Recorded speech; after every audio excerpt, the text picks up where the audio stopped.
you can't make cravings go away, you can just really understand that they come and go. And so there's a really good strategy called surfing the urge, which fits into this really well. And it was created by this guy who did a lot of great work in smoking cessation. And he had a client who was a surfer. And the guy was trying to cut down on the cigarettes that he was smoking. And he visualized his urge to have a cigarette as if he was riding a wave.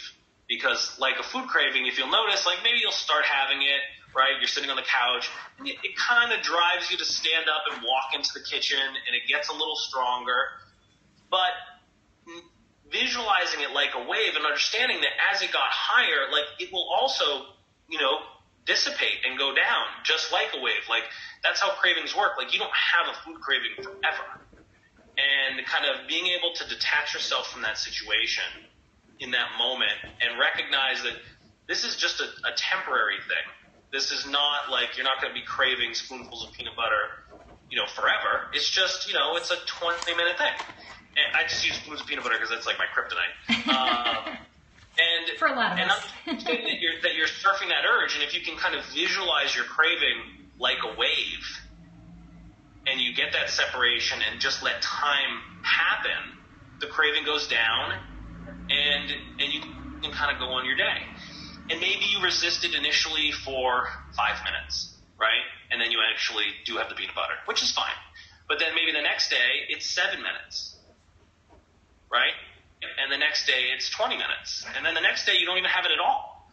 You can't expect, you can't expect to overwrite behaviors that have been ingrained for years in like 2 days. All you can expect to do is get a little bit better every time.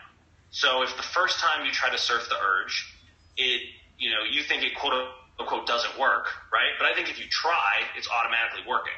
And you just kind of keep prolonging that and prolonging it, that eventually you will overwrite that habit and you'll gain kind of a little more self-awareness to what's driving those behaviors, and you won't do it anymore. But, that is like it's a good visualization, and it has worked. I mean, it's worked in smoking cessation. It's worked with alcohol addiction. They use it with opiate addiction, and it works really well with food. I mean, you think if something could work with opiate addiction, it should be able to work with food, right? Like those are much different levels of cravings. But part of it is that awareness and understanding that it is going to go away. It's not going to last all the time, and then just visualize it and just ride that wave. I think that's a really important strategy. So kind of to summarize, the two things is kind of distancing yourself, developing some, asking logical questions. Why are you feeling this craving? Is it really about the food? What is it really coming from? Either just thinking about this or even better journaling it. And then also surfing the urge.